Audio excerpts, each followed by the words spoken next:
Nah, mari kita doa.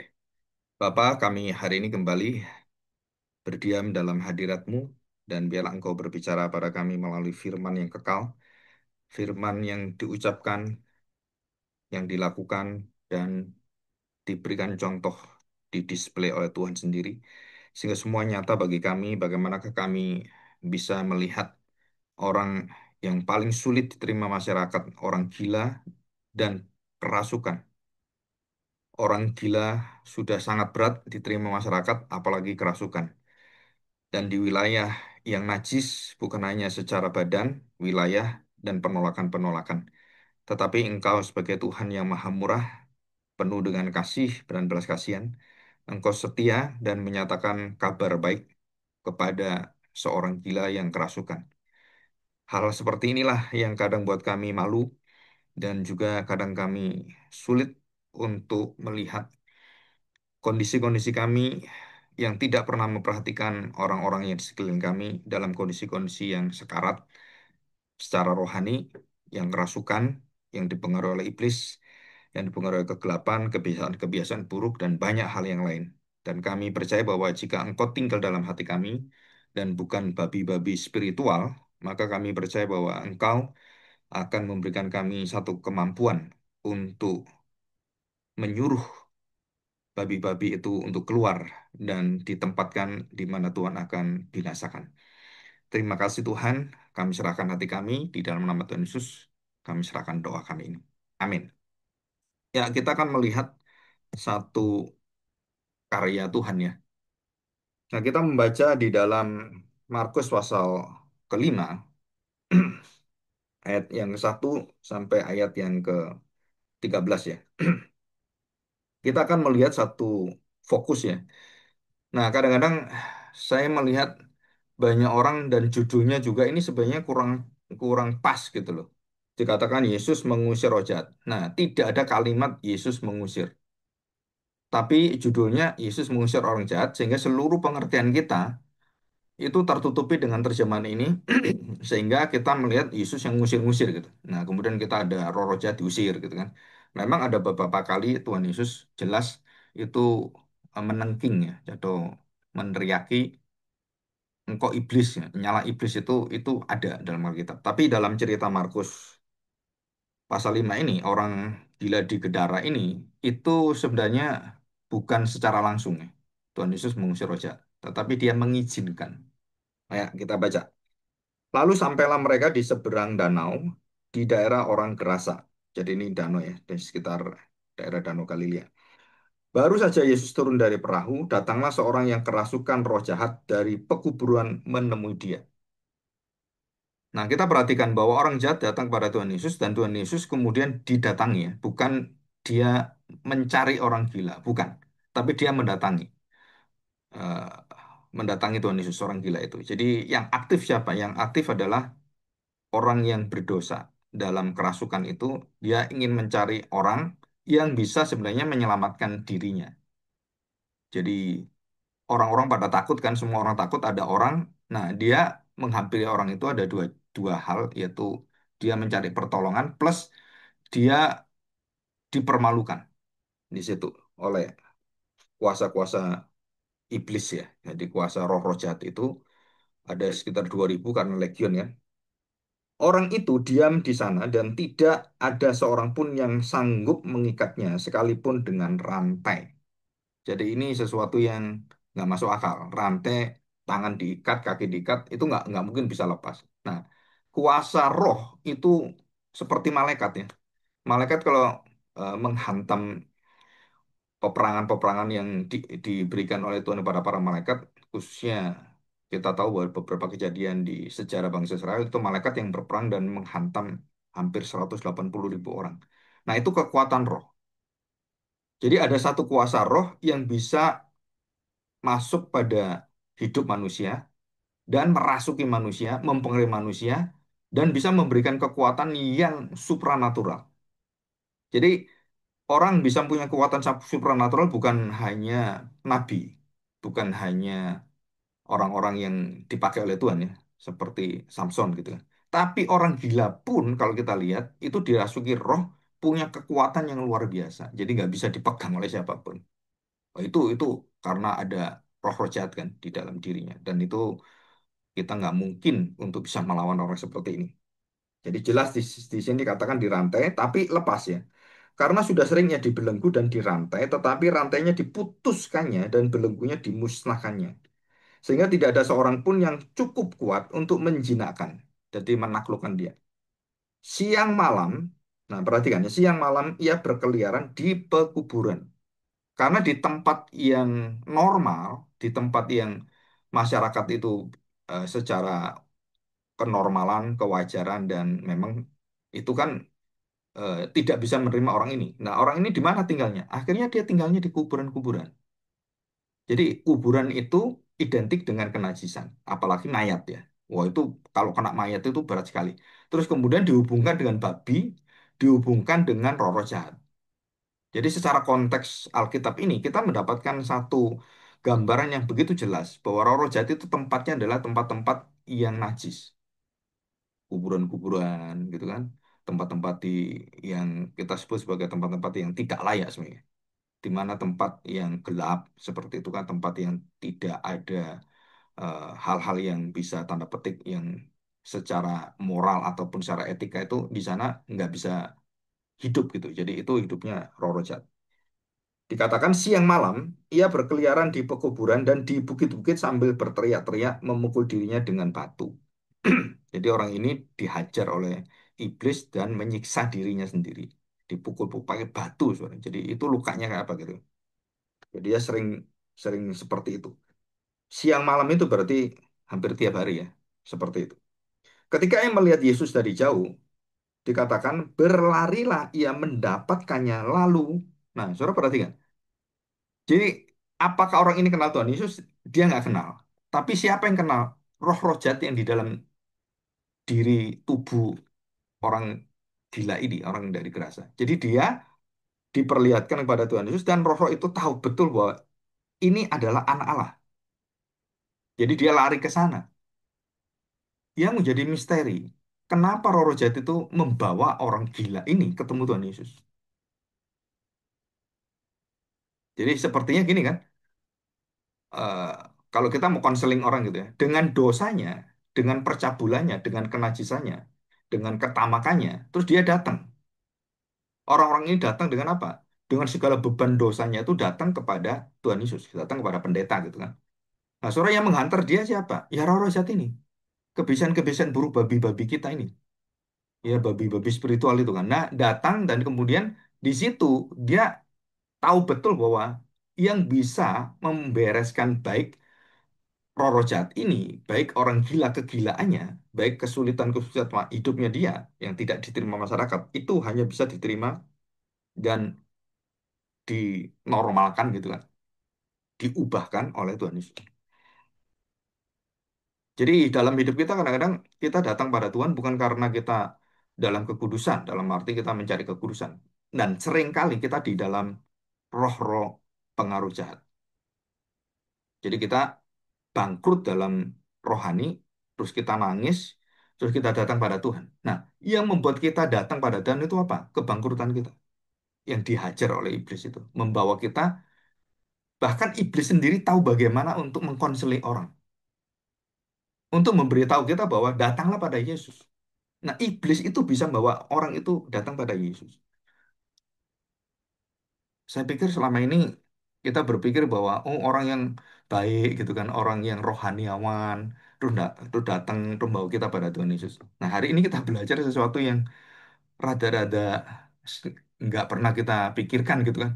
Roh-roh jahat itu membawa orang ini bersyukur menyembah kepada Tuhan Yesus. Dan termasuk roh-roh itu sendiri. Bayangkan kuasa Tuhan Yesus itu kayak apa gitu kan.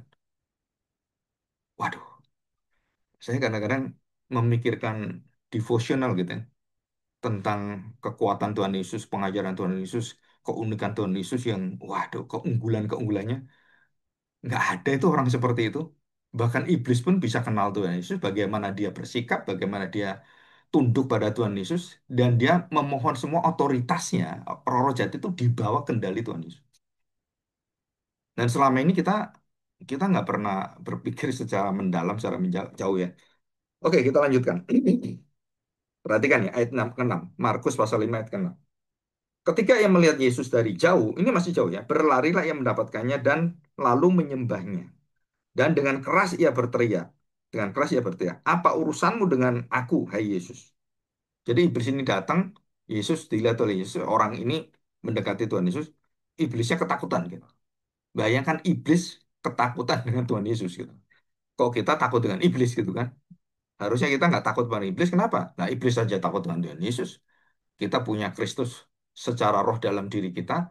Nah, kenapa kita takut dengan hal seperti itu?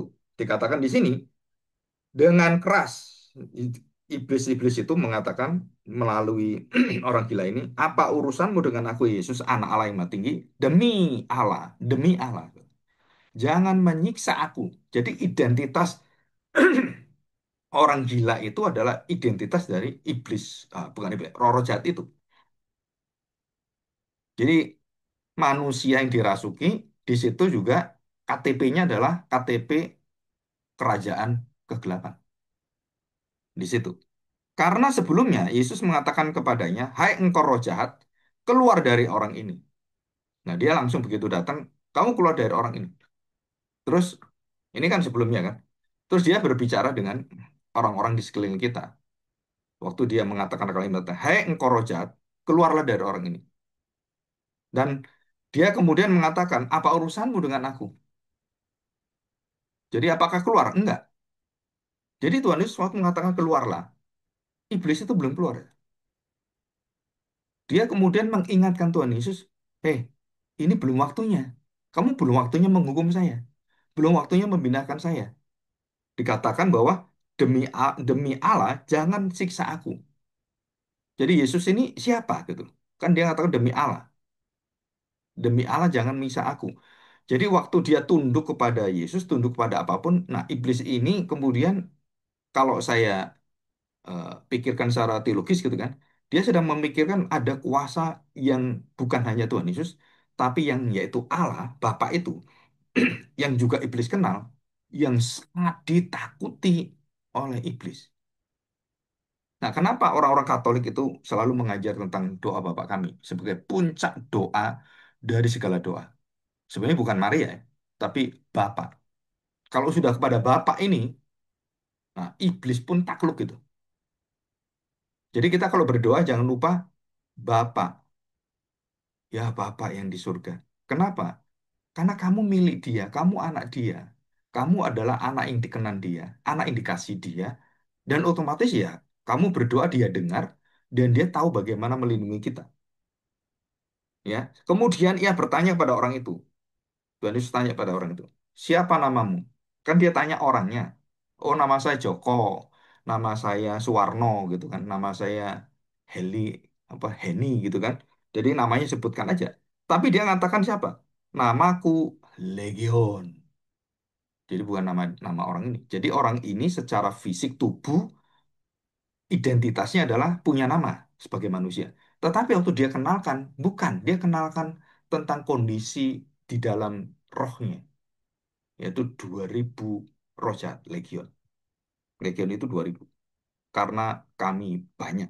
Jadi apakah pas 2000? Saya percaya lebih. Dan dikatakan karena banyak. Ya. Nah, ia memohon dengan sangat, atau amat sangat gitu kan, supaya Yesus jangan mengusir roh-roh itu keluar dari daerah itu. Jadi dia memohon, jangan usir. Tadi kan dikatakan keluarlah kan. Nah, dikatakan di situ adalah di sana di lereng bukit sejumlah besar babi sedang mencari makan. Jadi Tuhan Yesus waktu mengusir roh jahat itu keluarlah gitu kan. Saudara, iblis itu tidak keluar, tidak terusir. Walaupun Tuhan Yesus yang ngomong, keluarlah gitu. Enggak. Karena dia mengatakan apa? Otoritas yang dimiliki Tuhan Yesus itu harusnya nanti menghukum dia nanti akhir zaman. Dan iblis kemudian memohon dengan sangat, memohon pada Tuhan Yesus supaya tidak dibinasakan hari itu. Ya, tidak dihukum hari itu, tapi ya cuman disingkirkan gitu kan. Disingkirkan. Kalau kita ngomong diusir lah. Jadi diusir. Ya, pengusiran setan seperti itu. Nah, ia memohon dengan sangat supaya Yesus mengusir roh-roh jahat itu keluar dari daerah itu. Memohon dengan sangat, jangan mengusir. Nah, tadi kan Yesus mengatakan, hei roh jahat keluarlah.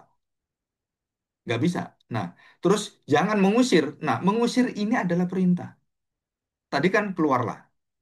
Keluar lu artinya, ya kamu tahu diri tuh. Ini kan manusia, bukan tempatmu. Keluarlah kamu gitu.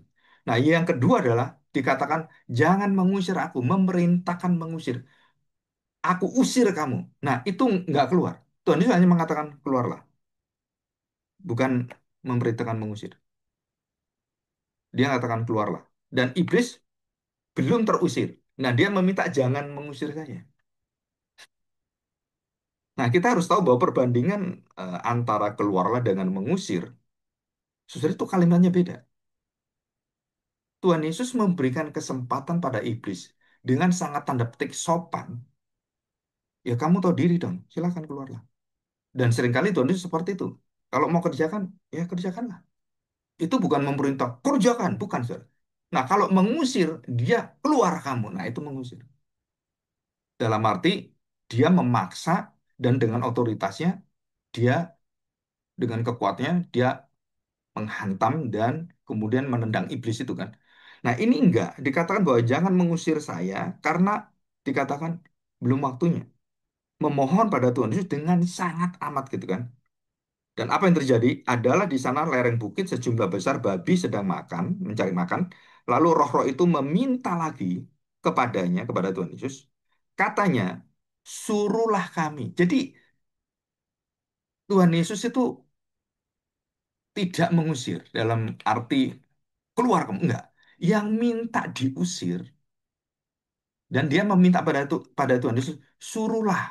Jadi dia meminta dia diperintahkan. Jadi 2000 roh jahat ini yang dulu malaikat itu meminta Tuhan Yesus untuk menyuruh dia masuk ke babi-babi.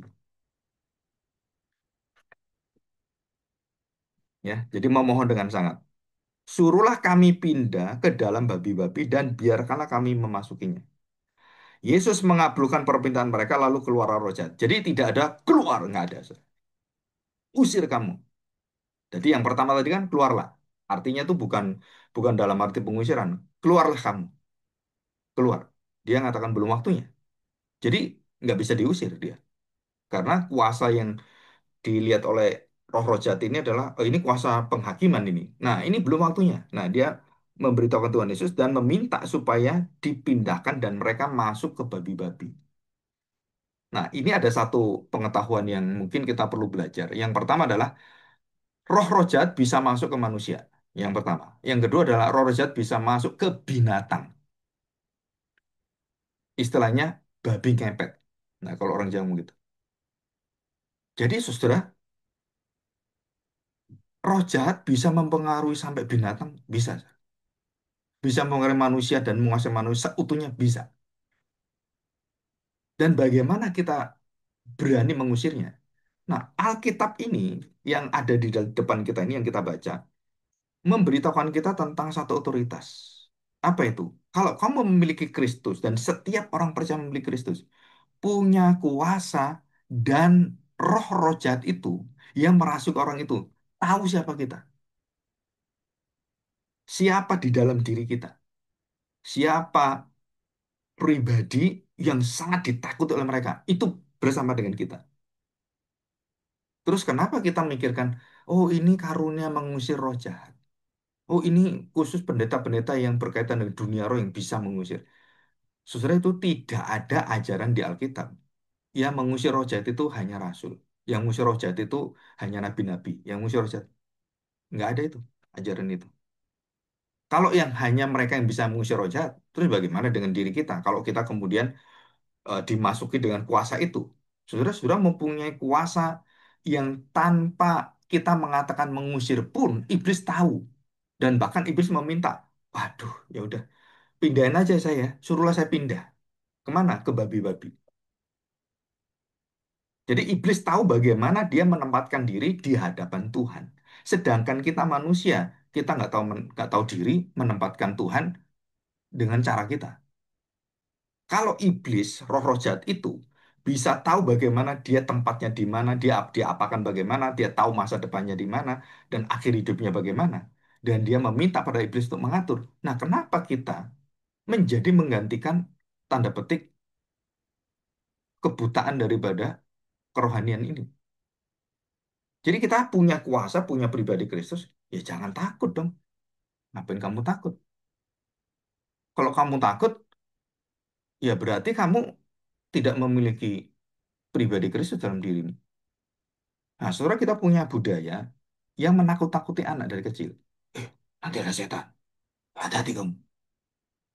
Nah, karena seorang anak yang mempunyai satu, mungkin kalau dari umur 3 tahun, 2 tahun, itu kan punya kelemahan dalam sistem syaraf.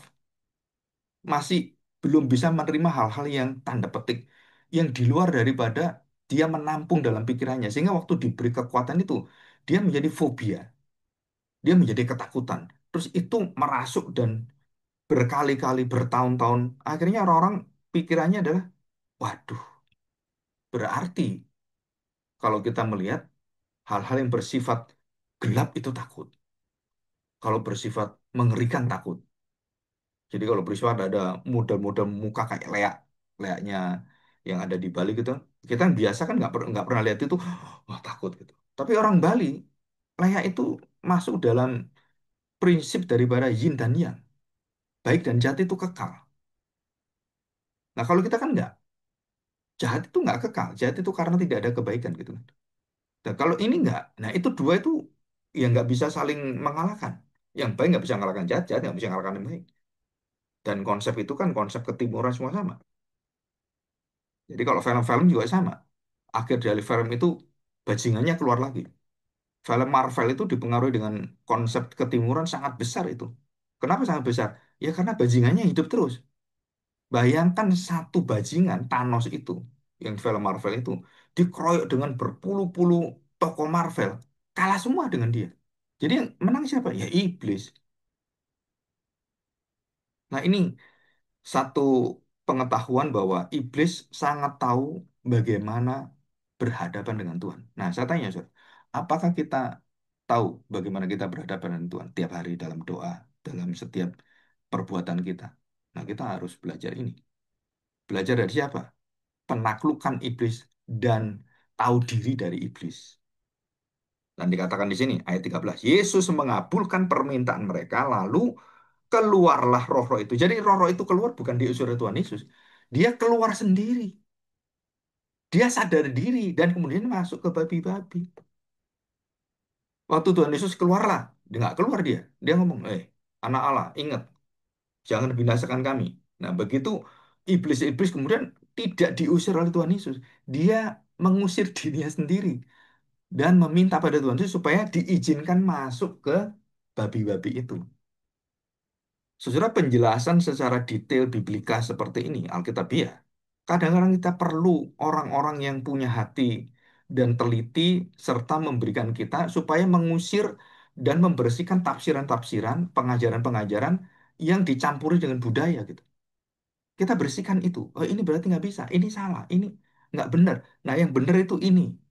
Bagaimana iblis meminta supaya dia diizinkan masuk dalam babi-babi. Ya, oke, kita sekarang lihat. Perhatikan. Perbandingan yang saya kan pakai judul babi dan Kristus. Sebenarnya itu bukan bukan sesuatu yang layak babi disandingkan Tuhan Yesus, bukan. Tetapi saya ingin kita belajar bagaimana ke kondisi babi sebagai kondisi keadaan spiritual kita. Dengan Kristus yang merupakan kepala kita, keagungan kita, kemuliaan kita, yaitu sanjungan tertinggi kita dibandingkan dengan babi. Nah, kita mengatakan, ya beda jauh, Pak. Nah, sadar atau tidak, kebabian itu ada dalam diri kita. Ya, istilah saya ngomong kebabian gitu kan. Kenajisan, ketamakan, sulit diatur, selalu ada di kotoran, di kumbangan. Nah, itu babi. Dan kita sama tiap hari itu, kalau kita wah, suka caci maki orang keluar kata-kata kotor, dan kita lakukan itu mau di kantor, mau di rumah, mau dengan keluarga, saudara itu babi-babi spiritual kita itu belum kita taklukkan loh. Bukan soal masalah kesopanan, tingkah laku, attitude, bukan saudara. Tapi itu semua keluar dari apa? Karena pribadi kita itu sedang di dalam kenajisan. Jadi kalau kita bicara dengan orang, kalau kita bicara kotor-kotor, purnu-purnu gitu kan, yang nyenggol-nyenggol, tanda petik yang nggak nggak malu gitu kan, saudara ingat baik-baik, itu termasuk di dalamnya adalah kebiasaan kebabian kita. Bayangkan dengan Tuhan Yesus yang bersih dari dosa, yang tidak ada kenajisan, yang hidupnya tidak ada kegelapan, tidak ada dosa sama sekali, dan begitu cemerlang dan begitu kemilau dibandingkan dengan babi. Ekstrim itu ya. Saudara, kita hidup di dalam babi itu bukan bukan karena kita memilih di dalam babi, tapi karena natur kita itu sudah di dalam natur dalam dosa. Jadi kebabian itu secara natural sudah ada dalam diri kita. Bagaimana saya bisa memilih babi atau memilih Kristus? Saudara, ini bukan pilihan. Ini adalah jati diri kita di situ. Jadi kalau kita memiliki Kristus, otomatis seluruh babi-babi kita, hal-hal yang najis dalam hidup kita, itu harusnya secara otomatis kenajisan itu yang dipengaruhi dengan kegelapan itu permisi. Aduh, permisi. Kenapa? Ya, saya pindah dulu ya. Kenapa? Karena rumah ini sudah rumahnya Yesus. Hatimu sudah hatinya Yesus. Jadi saya nggak bisa masuk ke sana. Permisi ya. Nah, itu iblis. Roh jahat. Dan kita selama ini kan ada dosa. Tanggung dalam nama Tuhan Yesus. Padahal nggak ada iblis dalam diri kita. Tapi adanya adalah babi dalam diri kita. Dan beda. Iblis yang mempengaruhi orang jahat dengan babi itu beda, Saudara. Kenapa? Karena babi-babi ini dipelihara sampai orang-orang melihara babi banyak dan bisa dijual banyak untungnya dan luar biasa dalam hidup kita dan orang-orang semua ini yang mendapatkan ternak babi ini begitu babinya dirasuki setan, oh marah dia. Saudara. Kadang-kadang pribadi kita diusik, kamu jangan main game terus, kamu jangan seperti ini, jangan ngerokok terus, jangan. Kita marah, Saudara. Seperti orang-orang yang punya babi-babi itu. Ya kita kan punya babi dalam diri kita. Begitu itu diusir, wah marah kita. Ngusir Tuhan Yesus. Ini kondisi yang ya saya akan bawa dalam 3 respon tentang hal seperti ini. Apa respon itu? Respon daripada setan, roh jahat, dan respon daripada orang jahat yang diubahkan, dan respon dari Tuhan Yesus. Ya, masyarakat, ya masyarakat yang ada di dalam daerah Gerasa itu, mereka sangat tahu betul apa yang sangat mereka sukai, apa yang sangat mereka kayak orang mengatakan bahwa mereka itu memiliki hidup yang dijamin dengan apa? Dengan daging babi, dengan memelihara babi. Dan mereka bisa menjadi kaya karena babi. Dan banyak orang kaya karena babi. Ya bukan yang orang jual shio ke shoba gitu kan. Oh itu berarti babi. Bukan, bukan bukan soal fisik ya. Ini soal rohani. Jadi masyarakat di Gerasa, mereka lebih sayang, lebih menghargai babi daripada hal-hal rohani, daripada Yesus. Dianggap Yesus itu merugikan secara hidup dia. Padahal harusnya secara sadar, waktu kita memiliki Kristus, babi-babi itu, legion itu, permisi dengan Tuhan Yesus. Wah, saya permisi ya. Tuh kemudian dia mencari tempat lain, berpindah kan, istilahnya berpindah gitu. Berpindah dari alam manusia ke pindah ke alam binatang. Jadi dunia roh ini bisa masuk ke alam manusia, bisa masuk ke alam binatang. Saudara. Ya. Nah, kita lihat ini. Bagaimanakah respon daripada 3 macam respon ini yang kita pelajari? Oke, yang pertama, kita lihat. Respon dari pribadi yang gila. Nah, saudara perhatikan.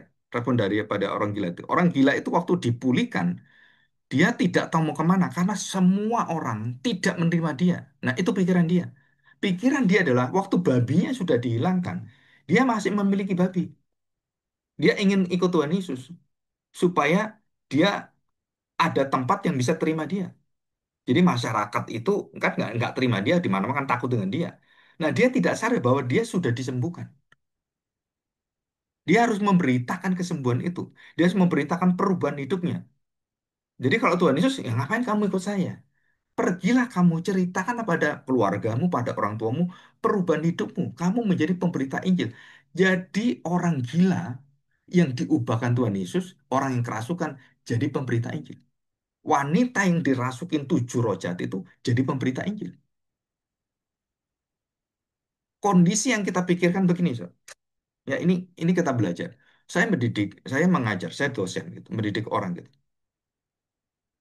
Maukah saya mendidik orang, orang yang baru sembuh dari kegilaannya, terus kita jadikan dia mengabarkan Injil?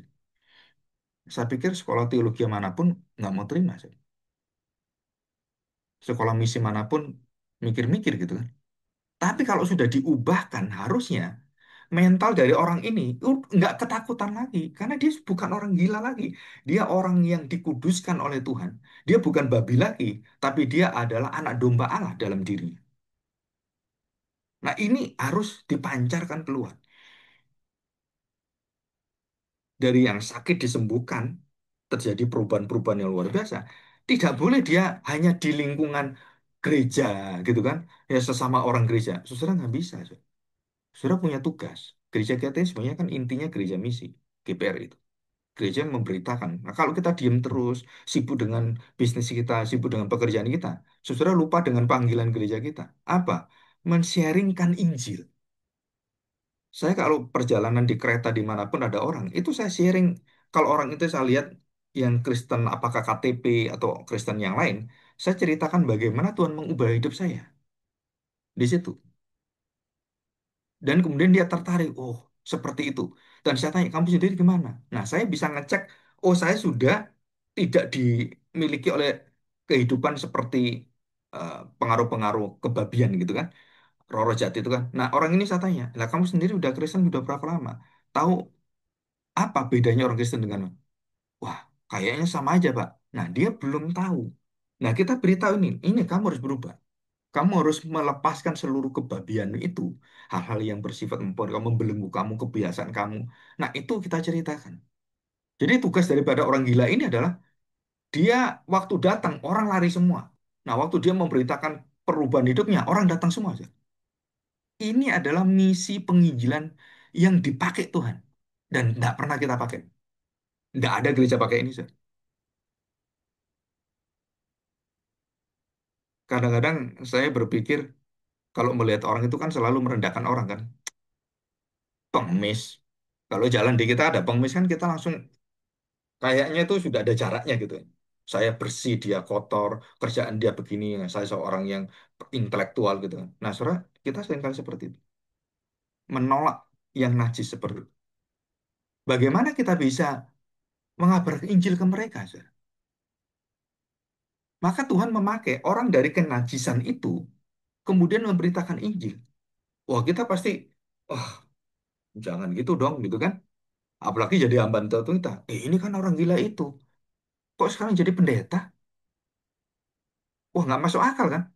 Oh ini dulu bunuh papa saya. Ini mak saya dibunuh. Oh, ini banyak orang gereja dibantai oleh dia. Rasul Paulus gitu kan. Loh sekarang jadi rasul. Loh yang bener aja. Maka Rasul Paulus membutuhkan 14 tahun untuk supaya kerasulannya itu diterima oleh para rasul yang lain. Dalam Galatia pasal 2 itu jelas. 14 tahun dia menunggu. Saudara. Dia sudah dirasulkan oleh Tuhan Yesus. Tapi rasul-rasul lain sulit menerima ini. Kenapa? Ya karena berita-berita itu. Jadi apa kuasa dari Tuhan Yesus mengubahkan hidup saya? Nah, kamu jangan ikut saya lagi. Kamu sekarang ceritakan kepada keluargamu bahwa kamu sudah mendapatkan pelepasan, kemenangan, kemerdekaan, kebebasan dalam hidupmu. Nah, di situ orang kagum semua. Wah, luar biasa nih. Apa bedanya dengan perubahan Samaria? Sama, saudara. Saya ini dulu bejat. Saya ini mempengaruhi laki-laki orang lain. Sekarang saya bertobat, diberitakanlah dirinya. Seluruh kampung itu datang ke Tuhan Yesus. Nah, kuasa cara Tuhan Yesus seperti ini, saudara pakailah itu. Saya percaya GPR itu akan menjadi gereja yang membawa berita Injil yang betul-betul akan penuh kuasa. Jadi kita diem saja, nggak ngapa-ngapain. Ya udah datang gereja, pulang gereja. Ya sibuk kita semuanya. Saudara, kita sedang dikendalikan dengan kondisi hal-hal yang bersifat dunia. Dan kita harus lepaskan itu. Kenapa? Karena Kristus dalam diri kita itu nggak akan tahan, saudara-saudara tutup. Dia katakan, beritakanlah, kamu sudah diubahkan, jangan malu. Lu kalau ke sana nanti nggak terima, enggak, kamu sudah berubah, orang akan lihat kamu. Luar biasa orang ini.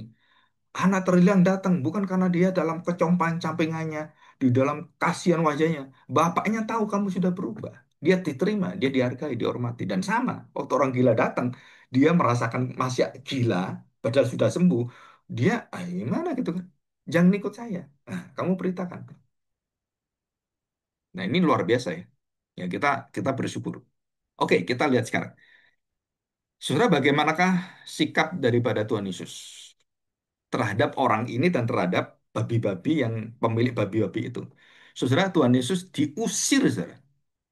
Tuhan Yesus mengusir seluruh daripada roh kenajisan, roh kegelapan, memerdekakan kita.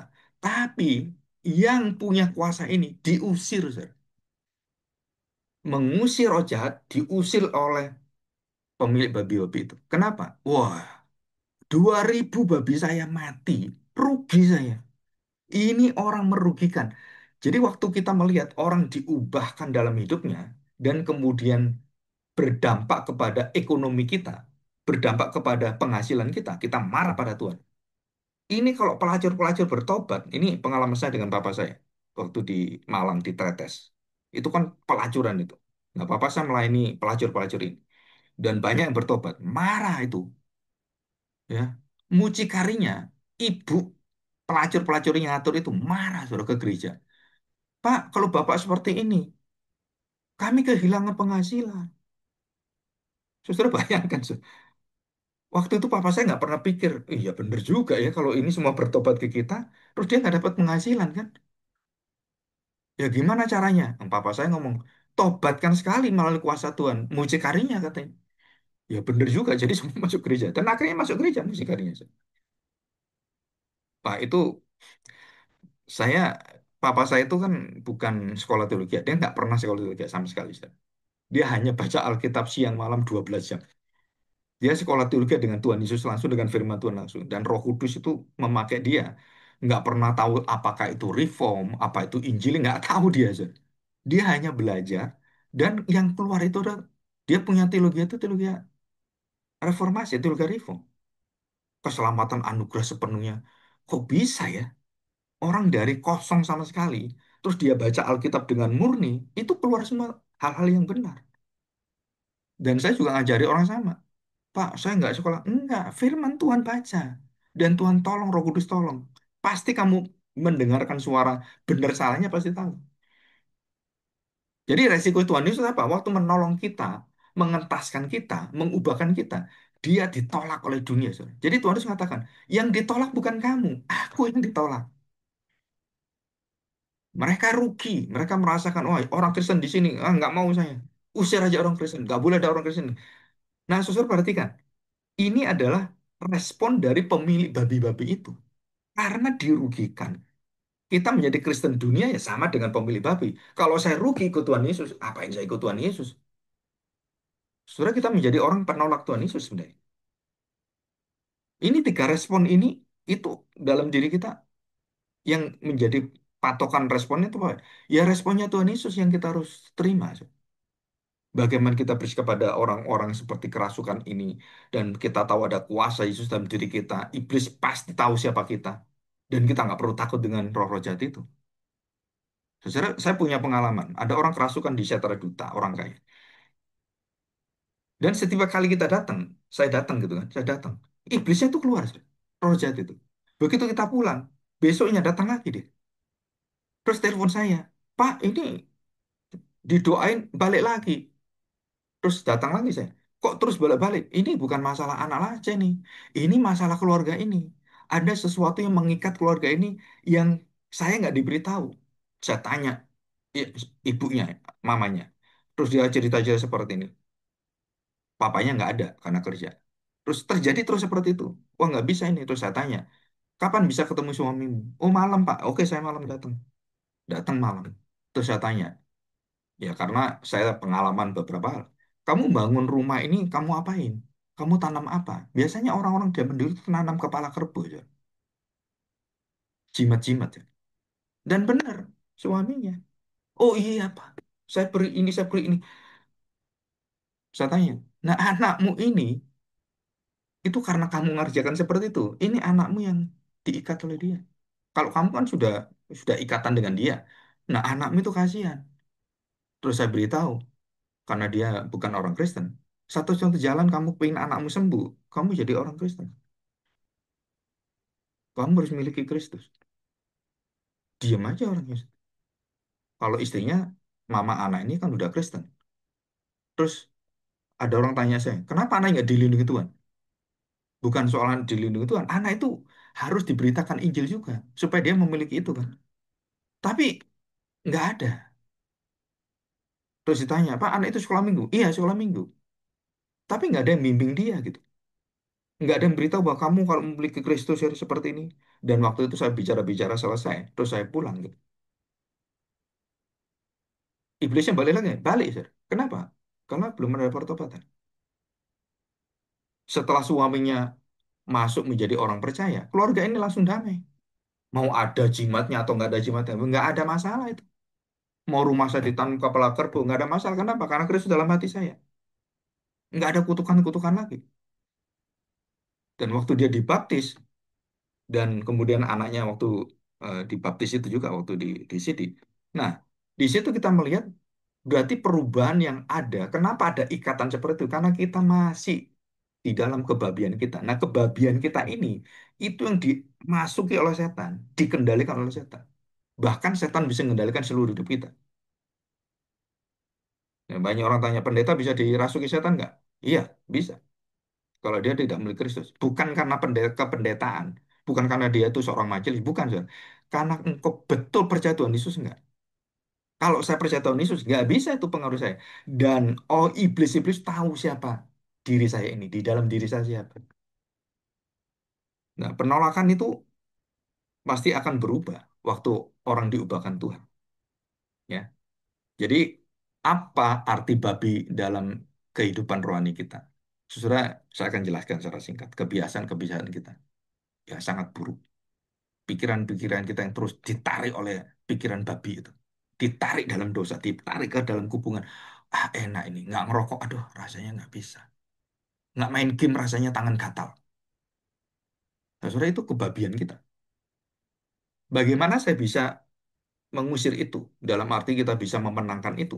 Satu-satunya, saudara, kemuliaan Kristus yang kamu pelajari, anak-anakmu belajar Yesus di dalam saat teduhnya.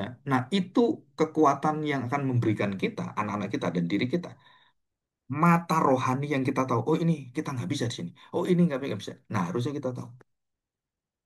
Jadi kebabian kita itu akan keluar secara otomatis dan Tuhan berikan kuasa itu kalau seluruh daripada hidup kita, identitas kita adalah kita mau tunduk pada Tuhan, kita mau taat pada Tuhan dan kita mendengarkan dengan taat apa yang Tuhan minta. Sudah itu ada dalam hidup kita. Jadi dirimu sendiri dalam diri kita itu sudah tanda petik ada kebiasaan-kebiasaan yang najis. Mikirin orang, terus kemudian ya memfitnah orang, membusukkan orang, menceritakan orang. Saudara hati-hati ya. Kalau lagi ngomong-ngomong dengan orang itu saudara hati-hati. Apa hati-hati?